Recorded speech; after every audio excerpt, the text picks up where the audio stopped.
Hey guys, I'm back with another review on another Music Theory Online article. This time I'm going to be reviewing these two papers you see on your screen. I have links to them in the description below. You should give them a read because I said so, and because they're informational. There were two articles on popular music in the September issues. Both of them said that popular music is ambiguous. One says the harmony is ambiguous and the other says the structure is ambiguous. Seriously, can't anyone say something nice about pop music for once? Since this is a channel that analyzes pop music, or at least that was the idea until I got busy, I decided to review articles that explore popular music instead. Let's look at the Tonality article first. So we're familiar that all modern songs you hear on the radio uses 1-5-6-4. Out of the four chords, the minor 6 is the relative minor of the major 1 chord. This is why there's tonal ambiguity in pop music. A few months ago, I analyzed It Ain't Me, which I brought up the same question in that video, so I'm glad I'm not the only one with this problem. The chord progression can start on any chord, which makes tonality even more ambiguous. The example in the reading uses C major, so I provided this in G major. He looked at the frequencies of starting on the 1, 4, 5, and 6 chords, and he found that starting on the 5 chord isn't as popular as starting on the other 3. I think that's because you want your progression to start on a stable key, and the 5 chord has a history of being unstable. He doesn't go into the reasoning behind this, and I wish he did.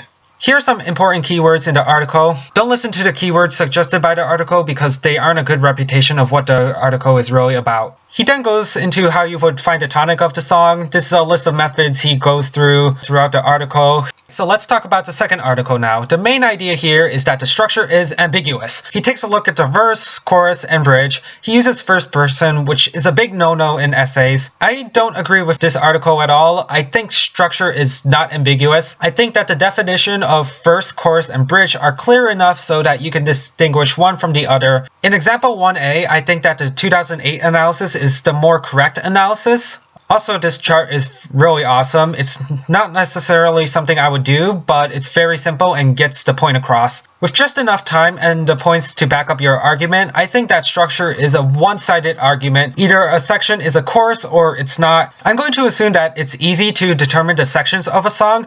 It's just classifying them that's difficult. You just count by 4s to determine if this is a section or not. And just like tonality, we want to know how you would label a section as a verse or a chorus. The exemplar and prototype are two methods of putting a label on a section of a song.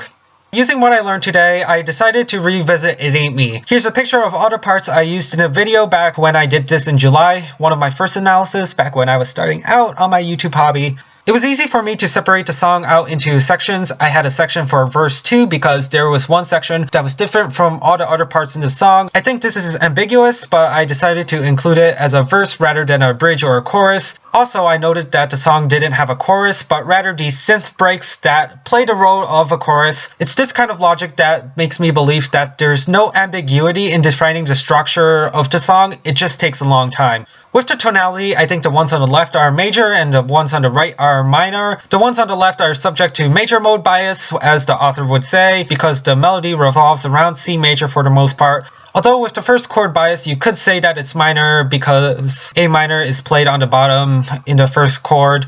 I'm buying into this tonal ambiguity argument, just not the structural ambiguity. These authors presented their thesis in their abstract, which is good. They go through the structure of their article within the first few paragraphs, then they back up each of their main ideas with many examples in pop music. Each example is supposed to have a different point made, and I feel that structure article does this better than the tonality one. However, they did not provide counter examples to their questions. For example, if someone like me came in and said that there's no ambiguity in pop songs, like how would they react? Their conclusions were solid. If you want to learn how to write a conclusions, these are the articles to read. The second article has a better conclusion. The author has a wider vision of why this happens by tapping into psychology, which is what I like about it. Although I didn't agree with the second article, I believe that it was the better written article. He provides information in a logical flow, gives good examples of what he means, and these examples were good in what he was trying to articulate, but it wasn't enough to convince me to believe that the structure is ambiguous. The first article provided a lot of examples and they all led to the same conclusion.